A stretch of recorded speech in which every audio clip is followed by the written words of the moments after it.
Hello दोस्तों, कहानी की शुरुआत होती है और हमें दिखाई जाती है नात्सुके हिरोशी। वो स्केचिंग करती हुई अपनी बैक स्टोरी हमें बता रही होती है। वो कहती है कि जैसे ही उसका हाई स्कूल ख़त्म हुआ उसने एक एनिमे स्टूडियो के अंदर नौकरी कर ली और वहाँ पर जाकर अपने क्राफ्ट को और भी ज़्यादा निखारा। फिर उसे एक जगह पे असिस्टेंट डायरेक्टर की पोस्ट मिल गई और उसके बाद उसने डायरेक्टर के तौर पर एक फीचर सीरीज़ बनाई जो कि बहुत ज़्यादा हिट हो गई। रातों रात उसको बहुत ज़्यादा पॉपुलैरिटी मिली और वो बहुत ही कामयाब हो गई। फिर उसको एक और मौका मिला है जिसके अंदर उसे एक रोमांटिक फिल्म बनानी है जिसके लिए वो स्टोरी बोर्ड तैयार कर रही है, लेकिन उससे ये हो नहीं पा रहा। फिर हम देखते हैं कि वो उठकर स्ट्रेचिंग करने लगती है। तभी प्रोड्यूसर उसके पास आती है और कहती है कि नात्सुको, अब तक तो तुमने फर्स्ट हाफ का स्टोरी बोर्ड तैयार कर ही लिया होगा। लेकिन तभी वो पलटते हुए अपने बालों को अपने सिर के आगे कर लेती है और अपना चेहरा छुपा देती है। तभी वो समझ जाती है कि इसका मतलब अभी तक स्टोरी बोर्ड तैयार नहीं हुआ। फिर वो कहती है कोई बात नहीं, तुम जब प्रेशर में होती हो तभी तुम सबसे अच्छा काम करती हो। अपने पासपोर्ट की डेट देख लेना, हम बहुत जल्द विदेश में जाएंगे और हर जगह पे जाके अपनी फिल्म का प्रचार करेंगे। ये कहकर नात्सुको का हौसला बढ़ाने लगती है, लेकिन तभी वो कहती है कि मुझे अभी कॉन्सेंट्रेट करना है और इसके ऊपर वो वहाँ से दूर चली जाती है। और उसके दूसरे स्टाफ वाले हंस रहे होते हैं कि तभी वो उसके पास आती है और कहती है कि इससे मत हंसो, नात्सुको बहुत जल्दी एक अच्छी फिल्म बनाएगी जिससे कि हम रातों रात करोड़ों कमाने वाले हैं। और कहती है कि ये खाना तुम लोग खा लेना। फिर उसके पास उसकी असिस्टेंट आती है और कहती है कि ये देखिए डायरेक्टर, अनाउंसमेंट के लिए की फ्रेम्स तैयार है, क्या ये सही है? तभी वो सारे की फ्रेम्स को एक नज़र देखती है और कहती है कि ये सब ठीक नहीं है, तुम जाओ और इसके ऊपर और काम करो, इन्हें ठीक करो। लेकिन तभी वो कहती है कि आप ये तो बता दीजिए कि इनमें ठीक क्या करना है। लेकिन तभी वो उसके हाथ से पेपर ले लेती है और कहती है कि मैं खुद ही कर लूँगी। तब वो कहती है कि आप ये नहीं कर सकती, आप जब तक स्टोरी बोर्ड पर काम करिए तब तक आप और कोई काम नहीं कर सकते। लेकिन वो उसकी बात नहीं सुनती और वो फिर वहाँ से चली जाती है। दूसरी तरफ वो लोग कहते हैं कि वो तब तक अपने बालों को नहीं हटाएगी, नहीं काटेगी जब तक कि वो स्टोरी बोर्ड को पूरा नहीं कर लेती। अजीब बात है ना। फिर वो मोबाइल को स्क्रॉल करने लगती है और अचानक से चौंक कर गिर जाती है। उसके कोलीग उसको देखकर फिर से अपना काम करने में लग जाते हैं और वो कहती है कि एक डायरेक्टर ने फ़ोन नहीं उठाया। असिस्टेंट घबरा के उसके घर गया तो पता चला कि फूड पॉइजनिंग से उसकी मौत हो गई। फिर हमें एक पिक्चर का फोटो दिखाया जाता है और वो खाना लेकर अपनी मेज़ पर वापस आ जाती है। तभी उसके असिस्टेंट उसके पास आकर कहती है कि ऐसा नहीं हो सकता कि स्टोरी बोर्ड का काम कोई और करे। तभी वो मना कर देती है और वो कहती है कि हाँ सही कहा, ये कैसे हो सकता है। तभी उसका कोलीग कहता है कि खुद के ऊपर इतना जोर मत दो, तुम सब कुछ नहीं कर सकती। और वो गुस्से से उसको घुराने लगती है और तभी वो डर जाता है और अपने साथ वाले को कहता है कि मैं तो तुमसे बात कर रहा था, तुम इस तरह से नहीं चल सकते। फिर वो अपने काम पर वापस लग जाती है लेकिन उससे काम नहीं हो रहा होता। तभी वो पिक्चर देखती हुई खाना खाने लगती है और कहती है कि इस पिक्चर को मैंने कई बार देखा है लेकिन मुझे अभी भी समझ नहीं आई है। इस फिल्म के अंदर एक हीरो होता है जो कि दुश्मनों से लड़ता है और अपने लोगों को बचाता है, लेकिन इसकी स्टोरी बहुत ही ज़्यादा डिप्रेसिंग थी, दिमाग को हिलाने वाली थी। लोग इससे बहुत ही ज़्यादा निराशा में चली गए और इसीलिए लोगों ने इसको पसंद नहीं किया। खैर, इसको अगर लाइव एक्शन में बदला गया तो हीरो का रोल कौन करेगा? तभी उसके दिमाग में एक लड़के का ख्याल आता है, लेकिन वो कहती है कि मुझे उसका नाम याद नहीं आ रहा।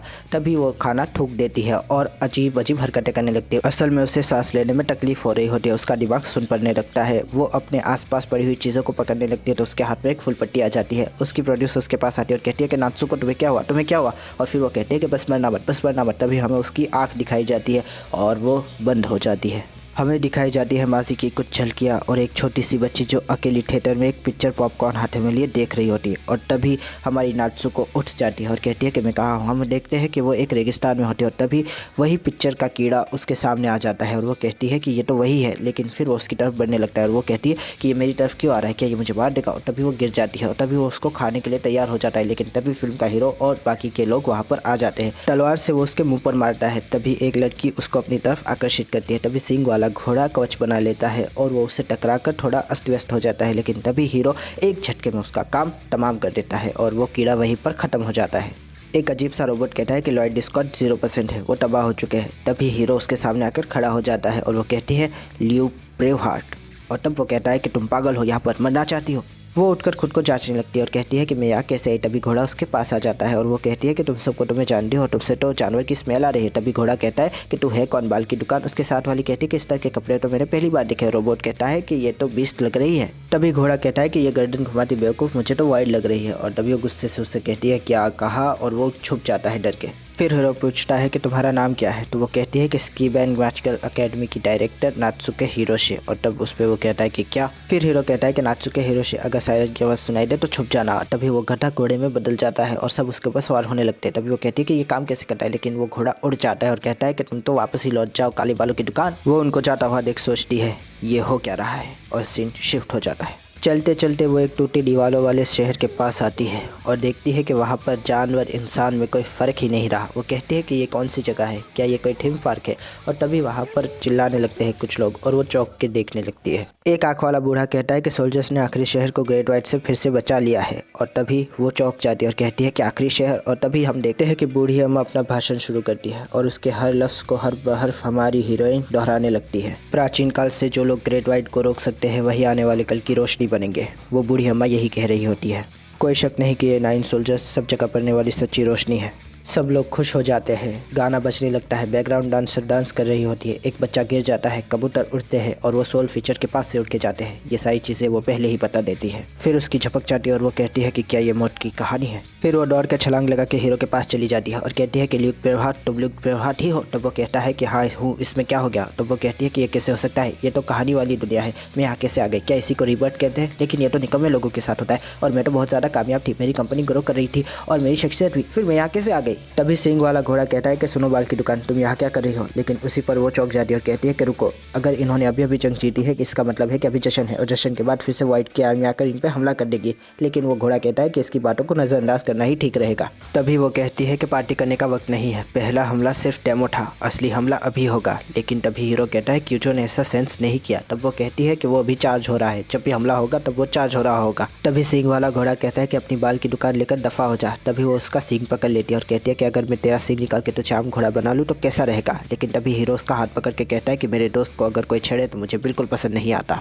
तभी उसका पेट भूख से गड़गड़ाने लगता है। तो वो कहती है कि तुम्हें कुछ सुनाई नहीं दे रहा। लेकिन तब वो कहता है कि क्या। तब वो कहती है कि तुम इतने भी भोले मत बनो, तुम अच्छे से जानते हो कि मेरा पेट भूख से गड़गड़ा रहा है, अगर तुम एक भूखे इंसान की मदद नहीं कर सकते तो कैसे हीरो हो तुम। तब वो कहता है कि तुम एक इंसान हो और वो खाना देखकर लाल तक करने लगती है और कहती है कि ये तो मौत की कहानी का खाना है जो कि मैंने देखा था। और उसे खाने ही वाली होती है कि हीरो उसकी डिश उठा लेता है और कहता है कि यहाँ से दफ़ा हो जाओ। और तभी 2 सिपाही आते हैं और उस बेचारी को पकड़ के साइड पर लेकर जाते हैं। रात होती है और वो बेचारी हसरत से बैठी हुई खाने को देख रही होती है। तभी हीरो उसको देखकर मुँह चिढ़ाता है और वो कहती है कि तो ये इस तरह का इंसान है। लेकिन फिर वो सोचती है कि ठहरो, अगर हमला अभी होगा तो इसका मतलब यह है कि सिंह वाला घोड़ा नहीं बच पाएगा। और तभी सिंह वाला घोड़ा कहता है कि तुम मुझे क्यों देख रही हो। और वो सोचती है कि जो भी हो, लेकिन इसके बाद हमारा हीरो डिप्रेशन में चला जाएगा। और तभी एक इंसान चिल्लाता है वॉइस का हमला और सब लोग चौंकने हो जाते हैं। तभी वो मशीन भी उठ जाती है और कहती है कि वॉइस का हमला हुआ है।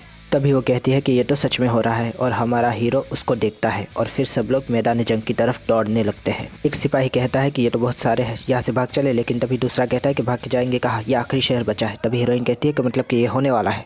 हम देखते हैं कि हमारे जाबाज हीरोस आर्मी के सामने खड़े हुए होते हैं। तभी हीरो पूछता है कि क्यूजे कितने हैं। तभी क्यूजे कहता है कि कैलकुलेशन फेल्ड हो गई। तभी घोड़ा डर जाता है और कहता है कि अब हम क्या करें। तब वो कहता है कि तुम लोग पीछे से हिफाजत करो, मैं आगे से देखता हूँ। हीरोइन कहती है कि अच्छा तो ये होने वाला है, लेकिन मैं कुछ नहीं कर सकती क्या। तभी हम देखते हैं कि घोड़ा अपने दोस्त को देखता है और कहता है कि ल्यूक। और ल्यूक अकेला ही तलवार लेकर उनकी तरफ बढ़ रहा होता है और वो कहता है ल्यूक, और ल्यूक उनके सामने कूद जाता है। ये सीन देख हीरोइन को पिक्चर का सीन याद आ जाता है और वो काफ़ी ज़्यादा एक्साइट हो जाती है। हमारा हीरो उनसे लड़ने के लिए कूद जाता है और एक के बाद एक उन्हें मारने लगता है, एक के बाद एक को घायल करने लगता है। लेकिन इसमें वो भी घायल हो जाता है और फिर हमारी हीरोइन और भी ज़्यादा एक्साइटेड हो जाती है। हम देखते हैं कि हीरोइन की पट्टी भी चमकने लगती है और एल्फ भी अपने वार कर रही होती है, लेकिन कह रही होती है कि ये सब बेकार है। हीरो दूर जाकर गिरता है लेकिन बहादुरी से खड़ा होकर फिर से लड़ने लगता है। लेकिन फिर वो दूर जाकर गिरता है और हमारी हीरोइन कहती है कि नहीं, और उसको फ्लैशबैक याद आने लगता है। वो सोचती है कि क्या ये सब ऐसे ही होगा और वो चिल्ला देती है कि अब मैं क्या करूं। लेकिन तभी उसकी फुलपट्टी कहती है कि नात्सुको ड्रॉ करो। और तभी वो कहती है कि क्या। तभी वो फुलपट्टी उससे दोबारा कहती है कि नात्सुको ड्रॉ करो। हीरो जी जान से लड़ ही रहा होता है कि घोड़ा उसको पकड़ के साइड पे कर देता है। तब वो कहता है कि तुम क्या कर रहे हो। तभी वो उनके गिर तिलिस्मान बना देता है और जाने लगता है। तभी वो पूछता है कि तुम कर क्या रहे हो। तब वो कहता है कि पार्टी कर रहा हूँ और वहाँ से जाने लगता है और हीरो उसका नाम पुकारता है। एल्फ देखती है कि नात्सुको दौड़ी चली आ रही होती है। तभी हीरो कहता है कि जाओ यूरियो को रोको, वो आत्मघाती हमला करने वाला है। तभी फुलपट्टी कहती है कि ड्रॉ करो नात्सुको, तुम्हें ड्रॉ करना ही होगा। तभी नात्सुको को फ्लैशबैक का सीन याद आता है और वो सोचती है कि नहीं, लेकिन मैं ड्रॉ क्या करूँ। तभी वो फुलपट्टी कहती है ये तो तुम्हें ही सोचना होगा ना। और वो चौंक जाती है और कहती है कि क्या। तभी घोड़ा दिखाया जाता है और वो कहता है कि इससे पहले मैंने कभी आत्मघाती स्पेल को इस्तेमाल नहीं किया, आखिर क्या करूँ, कैसे करूँ, मुझे तो कुछ समझ ही नहीं आ रहा। नहीं नहीं नहीं, मैं 9 सोल्जर्स में से एक हूँ, कुछ तो करना ही होगा, कुछ करके तो मरो। वो ये सोचती है कि ये एक ऐसा मंजर है जहाँ पर अनगिनत दुश्मन घेरे चले आ रहे हैं और तभी पीछे से वो एल्फ चिल्लाती है कि यूरिया, और तभी वो कहती है बोलदुआ, और उसका चेहरा दिखाया जाता है खूबसूरत चांदनी जैसा और हम देखते हैं कि किताबें खुल जाती है, फुल पट्टी समेत सारी चीजें लग जाती है, टेबल सज जाती है और हमारी प्यारी सी हीरोइन चेयर के ऊपर बैठी हुई वापस स्केचिंग करना शुरू कर देती है। दोस्तों मंजर इतना खूबसूरत हो जाता है कि हमारे हीरो के मुंह से भी यकायक निकल पड़ता है कि ये क्या, और हम देखते हैं कि हमारी प्यारी सी नजुको के हाथ तो एकदम स्पीड की तरह फुल स्पीड में चल रहे होते हैं, लकालक लकालक लकालक लिख रही होती है और हम देखते हैं कि अचानक से सारे पन्ने भरने लगते हैं और एक डिजिटल स्टॉप वॉच दिखाई जाती है जिसके अंदर वक्त हो रहा होता है 0.42.34 सेकंड और वो कहती है कि हो गया, और तभी अंदर से एक बहुत ही बड़ा दानव निकलता है और गुर्राने लगता है। दूसरी तरफ सब लोग उसको देखकर हक्के बक्के हो जाते हैं, लेकिन हमारा एक सींग वाला घोड़ा अपनी आर्मी की तरफ स्पेल मारने ही वाला होता है कि तभी हमारी प्यारी सी हीरोइन कहती है कि चलो अभी, और वो गुर्राहट के साथ एक आग निकलता है मुंह से जिसकी वजह से सारी की सारी आर्मी वहीं पर मजबूत हो जाती है। देखते ही देखते सब खत्म हो गया दोस्तों, गधा कम घोड़ा भी बच गया। तभी हम देखते हैं कि मशीन कहती है कि सब खत्म हो गया। हमारा हीरो हीरोइन को देखता है और कहता है कि कौन हो तुम, और हीरोइन पलट कर कहती है बताया तो था नात्सुके हिरोशी, जिस पे वो पूछता है कि क्या हो तुम, तब वो जवाब देती है कि एनिमेटर हूँ, असली दुनिया से आई हूँ, और ये कहकर बेहोश हो जाती है और वो उसको लपक लेता है और देखता है कि ये तो एक खूबसूरत लड़की है। तभी वो सींग वाला घोड़ा हंसते हुए कहता है कि देखो मैंने क्या किया, मुझे नहीं पता कि मैंने कैसे, लेकिन सबको हरा दिया। लेकिन तभी वो उसको देखता है और कहता है कि ये तो बालों की दुकान है, क्या ये एक इंसान है? तभी वो उसको अपनी फौलादी बाहों से उठाकर कहता है ये है नात्सुके हिरोशी, ये एक एनिमेटर है और असली दुनिया से आई है। और यहीं पर यह एपिसोड खत्म हो जाता है। अगर आपको ये रिव्यू पसंद आया हो तो लाइक कीजिए, शेयर कीजिए, सब्सक्राइब कीजिए, ज़्यादा पसंद आया तो कमेंट भी कीजिए दोस्तों। थैंक यू, खुदा हाफिज़, अपना ध्यान रखिएगा, फिर मिलेंगे, थैंक यू।